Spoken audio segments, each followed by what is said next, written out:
മുണ്ടക്കൈ ചൂരൽമല ഉരുൾപൊട്ടൽ ദുരന്ത ബാധിതരെ കേരള സർക്കാരുകൾ അവഗണിക്കുന്നു എന്നാരോപിച്ച് യൂത്ത് കോൺഗ്രസ് നടത്തുന്ന ലോങ് മാർച്ച് പുരോഗമിക്കുകയാണ്. മേപ്പാടിയിൽ നിന്നും കൽപ്പറ്റയിലേക്കാണ് long March.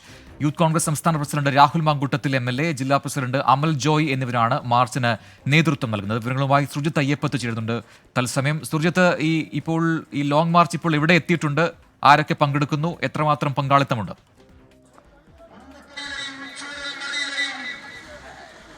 Prajin, long March മേപ്പാടിയിൽ നിന്ന് കൽപ്പറ്റയിലേക്കാണ്. കൽപ്പറ്റയിൽ നമുക്ക് കാണാൻ കഴിയും ഇപ്പോൾ പുത്തൂർ വയലെത്താൻ വേണ്ടി പോകുന്നു.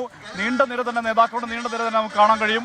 രാഹുൽ മാങ്കൂട്ടത്തിൽ സംസ്ഥാന അധ്യക്ഷൻ, ടി സിദ്ദിഖ് MLA, അതോടൊപ്പം തന്നെ എബിൻ വർക്കി, യൂത്ത് കോൺഗ്രസ് നേതാക്കളായ OV ജനീഷ്, ഈ മാർച്ചിനൊപ്പം ജില്ലാ അധ്യക്ഷൻ കൂടിയായ അമൽ ജോയ് ഉൾപ്പെടെയുള്ളവരാണ് ഈ മാർച്ച് നയിച്ചുകൊണ്ടിരിക്കുന്നത്. അതാണ് നമുക്ക് ഇപ്പോൾ കാണാൻ കഴിയുന്നത്. ഇപ്പോൾ പുത്തൂർ വയൽ എന്ന് പറയുന്ന പ്രദേശത്തേക്ക് മാർച്ച് എത്താൻ പോകുന്നു. വിവിധ വിഷയങ്ങൾ ഉന്നയിച്ചുകൊണ്ടാണ് ഇത്തരത്തിൽ യൂത്ത് കോൺഗ്രസ് മാർച്ച് നടത്തുന്നത്. അതിൽ പ്രധാനപ്പെട്ട കാര്യം, കഴിഞ്ഞ ദിവസം ഒരു വലിയ പോലീസ് നടപടി യൂത്ത് കോൺഗ്രസ് പ്രവർത്തകർക്കെതിരായി ഉണ്ടായിരുന്നു. അതായത് കളക്ടറേറ്റിലേക്ക് നടത്തിയ മാർച്ച്, ആ മാർച്ചുമായി ബന്ധപ്പെട്ട് വലിയ രീതിയിൽ ഒരു പോലീസ് നടപടി ഉണ്ടായത്. അതുൾപ്പെടെയുള്ള വിഷയങ്ങൾ ഉന്നയിക്കുന്നുണ്ട്. നിങ്ങൾ ഉന്നയിക്കുന്ന വിഷയം എന്തൊക്കെയാണ്? അതായത് സമാനതകളില്ലാത്ത പ്രകൃതി ദുരന്തമാണ് മുണ്ടക്കയിലും ചൂരൽമലയിലും ഉണ്ടായത്. പ്രകൃതി പരമാവധി ദ്രോഹിച്ച മനുഷ്യരെ സർക്കാരുകൾ ദ്രോഹിക്കുക എന്ന് പറയുന്നത് അങ്ങേറ്റം ക്രൂരമാണ്. സർക്കാരിന് ചെയ്യാവുന്ന ഏറ്റവും സ്വാഭാവികമായ കാര്യങ്ങൾ പോലും ചെയ്യുന്നില്ല. ഇപ്പോൾ ഒരു ഉദാഹരണം ഞാൻ പറയാം. ഞങ്ങൾ ഈ സമരമായിട്ട് പോകുമ്പോൾ ഞങ്ങൾക്കതിന് ആധികാരികമായ ധാർമ്മിക അവകാശമുണ്ട്. 30 വീടുകൾ ഞങ്ങൾ പ്രഖ്യാപിച്ചിട്ടുണ്ട്.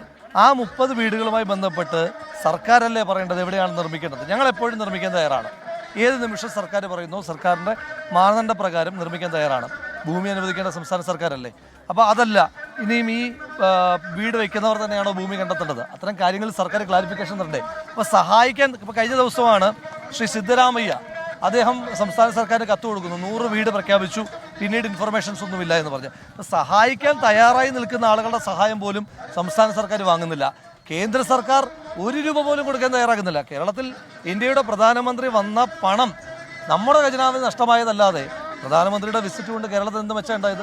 അപ്പോൾ അതടക്കമുള്ള ജനങ്ങളെ ദ്രോഹിക്കുന്ന വിഷയങ്ങൾ അത് ചോദ്യം ചെയ്യാൻ ഒരു സമരവുമായി പോയി യൂത്ത് കോൺഗ്രസിനോട് ചെയ്ത സമീപനം നമുക്കറിയാം. ശരി, അമൽ ജോയി അടക്കമുള്ള ഇവിടുത്തെ യൂത്ത് കോൺഗ്രസിന്റെ സഹപ്രവർത്തകരെ ക്രൂരമായി തല്ലിച്ചതച്ചു.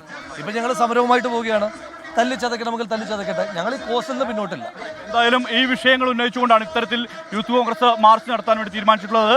ലോങ് മാർച്ചാണ്. മേപ്പാടിയിൽ നിന്ന് കൽപ്പറ്റ വരെ നീണ്ടു നിൽക്കുന്ന മാർച്ചാണ്. ഇതിന്റെ തുടർച്ചയായി വിവിധ സമര പരിപാടികളുടെ പ്രഖ്യാപനങ്ങളും യൂത്ത് കോൺഗ്രസിന്റെ ഭാഗത്തുനിന്ന് ഉണ്ടാകും.